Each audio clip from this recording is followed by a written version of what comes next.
Alternate history is a fascinating idea, isn't it? Thinking about an alternate timeline where a certain thing doesn't happen includes multiple variables that one person would need a whole day to think through. But it's always fun to speculate and consider what could have been. What kind of person would you be? How would your life be if you made a different choice? And not just you, what about your friends and family? How would they be different? What if certain icons of history didn't exist? Heck, what if life is just meaningless? What if our world doesn't matter because there are just an endless number of alternate planets and a nearly limitless amount of life dilutes our value, making us just a spoke on the wheel of time and our extinction wouldn't stop that wheel? Does that mean my life and by extension yours is truly meaningless? Is this what we've come to? Is this who we truly are as a species? What? Oh, sorry, I got carried away there. It's also productive to exercise your creativity through daydreaming, deep thought, and intense speculation, so my apologies. Anyway, so the reason for this rant on alternates is that this video is beginning my alternate Avatarverse, a series of videos dedicated to rewriting the beloved universe built by Bryan Konitzco and Michael DiMartino, storied by Aaron and Elizabeth Ehasz, and aired by Nickelodeon. Now, full disclaimer, this video is just a trailer to the Avatarverse rewrite series. I'll be going over The Last Airbender, going over Legend of Korra's problems, highlighting my solutions to said problems, and letting you, the viewer, know what you can expect in future Avatarverse rewrite videos, which will be released on a bi-weekly basis. To clarify a few things, one, I am a huge fan of Avatar The Last Airbender. I love the show to death and wouldn't change one thing about it. I grew up watching the show and I only just got back into watching it almost 2 years ago, and I appreciate the show even more for it. 2. I am a huge critic of The Legend of Korra. I see all the show's problems, issues, and would fix a lot of Korra's story and all of Wan's story in a heartbeat. Overall, I enjoy watching both Avatar The Last Airbender and Legend of Korra regardless of the show's good and bad, but I still believe the overall universe's story could be better with a few improvements. And number 4, there is no movie here in the walls of Ba Sing Se. Here we are safe.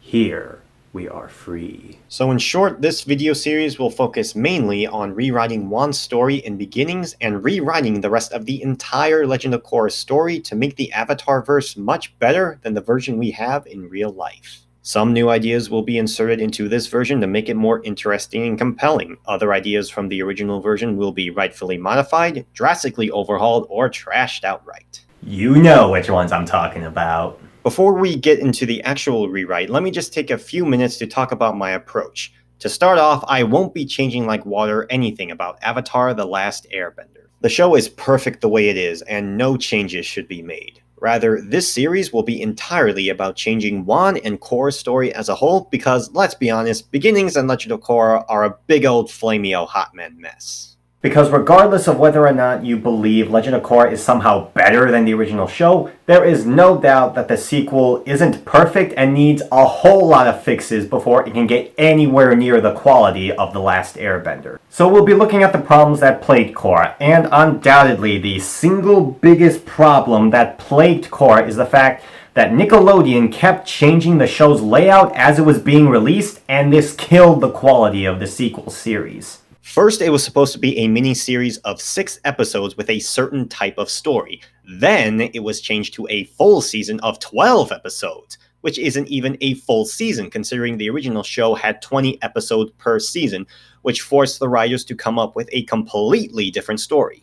Then at the last minute, Nick pulled a Deus Ex continuation and ordered a second season of 14 episodes, despite the season 1 finale wrapping everything up, albeit in a bottle of the water tribe way, and now the writers have to come up with an entirely new story from scratch to fill in that last-minute season. Then if that wasn't bad enough, Nick decided to order 2 more seasons with 13 episodes each after the rushed season that they were supposed to end with. I'm surprised Bryke and the rest of the writers didn't throw the Nickelodeon executives into Roku's volcano. But, like all seasons planned out, the team still managed to make the best seasons of the show in my, and everyone else's, opinion. See, if all 4 seasons of The Legend of Korra were ordered all at once with a concrete ending, then the team would know how to write a worthy follow-up and I have no doubt that the show would be better, if not as good, as the original show. That's what made The Last Airbender so good. Not just the people writing and directing it, but they wrote out and perfected the story in advance. They knew how Season 3 would end by the time Season 1 aired. That is how Legend of Korra should have been. All 4 seasons written out and perfected in advance. Knowing how Season 4 ends before Season 1 even airs is extremely important for the show to become a worthy successor. The second biggest problem in Legend of Korra is surprisingly one that is criminally overlooked by all the critics who thrash Legend of Korra something fierce and those who emphasize the good and bad equally. That problem is not having enough episodes per season! Seriously, it boggles my mind like the Headband Footloose parody episode that literally no one else is saying that the lower episode count per season is a problem. For perspective, Avatar: The Last Airbender has 3 seasons with 20 episodes each, except Season 3, which has 21 episodes, for a total of 61 episodes. Korra, on the other hand, has 4 seasons with 12 episodes in the first season, 14 episodes in the second season, and 13 in Seasons 3 and 4 each, for a total of 52 episodes? Just think about that for a second. The series with more seasons had less episodes overall. Yeah, that doesn't make sense.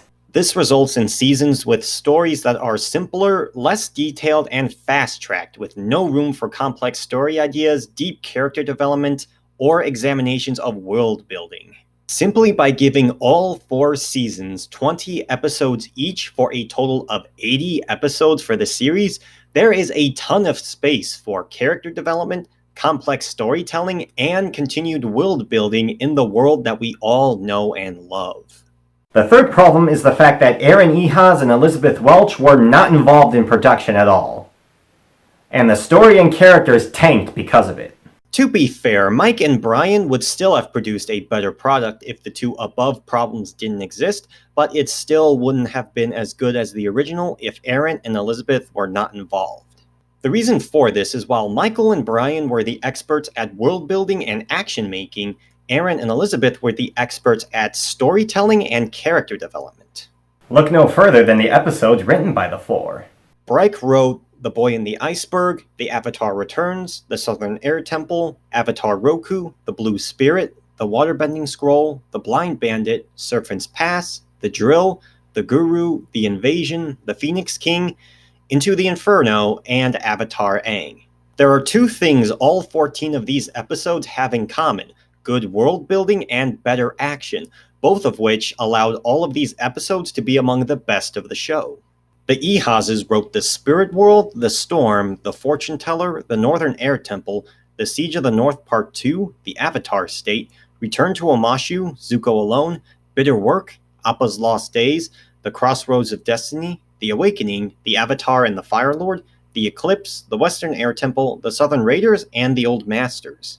These 17 episodes have 2 things in common: perfect storytelling and excellent character development, both of which allowed these 17 episodes to be among the best of the show. See, it was this constant change and perfect balance of world building, action making, storytelling, character development in each episode, And also the fact that multiple other people wrote and directed different episodes of the show, allowing for such a diverse range of styles that allowed Avatar to become such a masterpiece. The problem with Legend of Korra is that Bryke wrote every single episode in the first season, and Dos Santos and Ki Hun Ryu, I definitely mispronounced the latter, directed every single episode, meaning we would get the same damn style every single damn episode, and so Season 1 resulted in being boring, repetitive, and unbelievably dumb. Season 2 suffered due to being last minute, but was at least split between Bryke, Joshua Hamilton, and Tim Hedrick for writing, as well as Ian Graham and Colin Heck for directing, so at least it had that going for it. Regardless, Season 2 was imbalanced, directionless, and incredibly frustrating. Weirdly, Seasons 3 and 4 are shouldered mostly by Hamilton and Hedrick in story, and Graham, Heck, and Zweier in direction. In general, Legend of Korra initially suffered from the Lucas effect, defined as the result of a single creative voice, in this case Bryke, having overwhelming or complete creative control over the direction of a large-scale project, leading to garbage like Pro Bending and the Love Triangle, which were somehow much worse than the Great Divide. But they fixed it and more creative voices righted the ship. Simply put, the more creative voices you have, the better your product will be. What a concept. And this isn't even mentioning the show's other problems like the serialized format, coddling Korra and her attitude, breaking bending, the poor presentation of the Equalists, the awful romance storylines in the first 2 seasons, the retcon-looking decisions in Beginnings, Rava and Vatu, the Avatar's creation, the Dark Avatar, the poor execution of the Red Lotus, Korra allowing Zahir to help her after his abuse, telling not showing, and Spirit Laser Kaijus, the death of creativity in animation.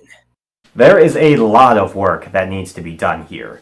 So with all of that out of the way, let's take a look at my Avatarverse. So the first change that I am making with my Legend of Korra is one that might be surprising, but makes sense. Make the origins of the Avatar its own series as a prequel to The Last Airbender.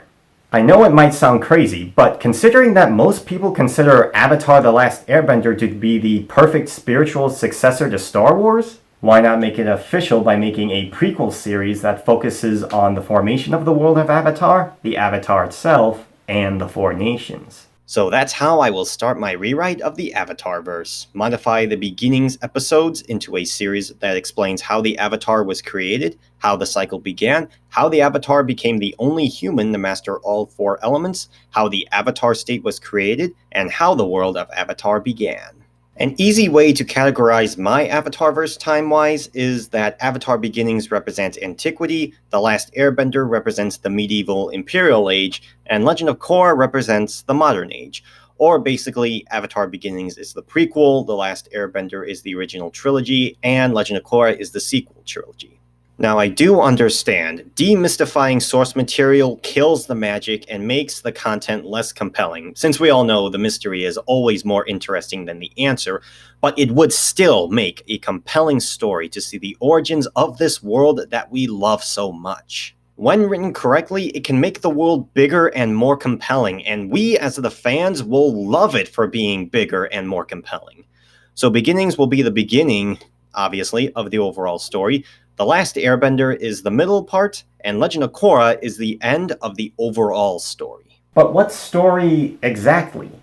The story of cycles. Birth, life, death. Creation, existence, destruction. Water, carbon, nitrogen. At its core, Avatar is all about balance and the continuous cycle of existence and how it never ends. It's just infinite. So for the prequel series, let's just call it Avatar Beginnings. Yeah, that's creative.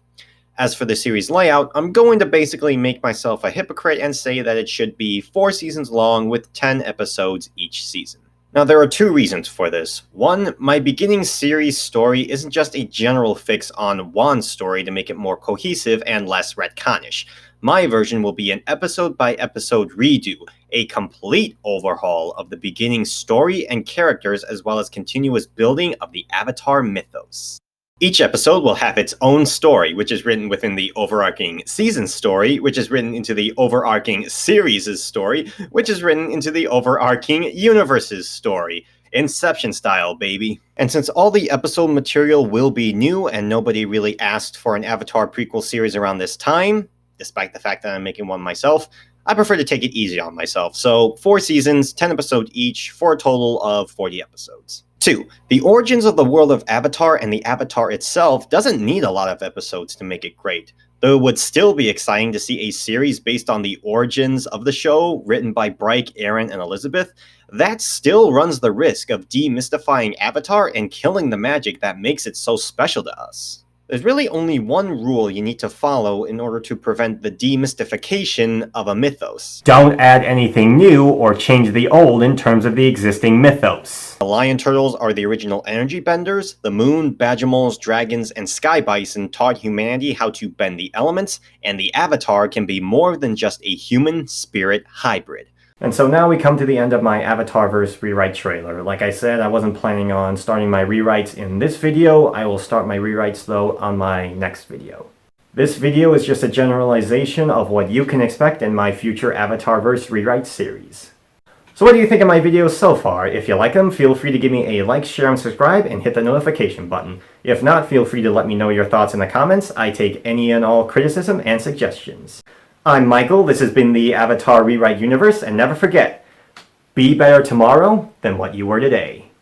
So long, everybody. And during this boring end credits, feel free to connect with me on Facebook, Instagram, Twitter, and LinkedIn. Feel free to ask me any questions or reach out and I will answer to the best of my abilities. Look out for my Avatarverse rewrite Beginnings Episode 1 in a week or two.